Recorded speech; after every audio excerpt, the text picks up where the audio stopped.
রূপসাগরের দৃশ্য আসলেই দেখার মতো। প্রচুর মানুষের সমাগম এবং সুন্দর সুন্দর সব প্লেস ঘুরে দেখার মতো একটি জায়গা।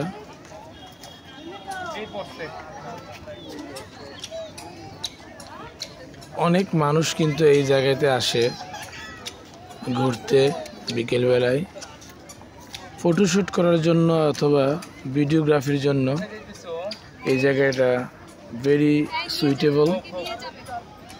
মানুষের উপস্থিতি দেখলাম বেশ ভালো।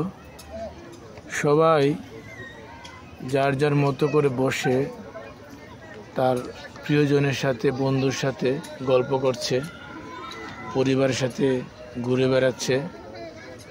ছোট ছোট বাচ্চারা তারা এদিক ওদিক ছুটাছুটি করছে। তো সব কিছু মিলিয়ে এই রূপসাগরের দৃশ্য আসলেই চমৎকার এবং সুন্দর।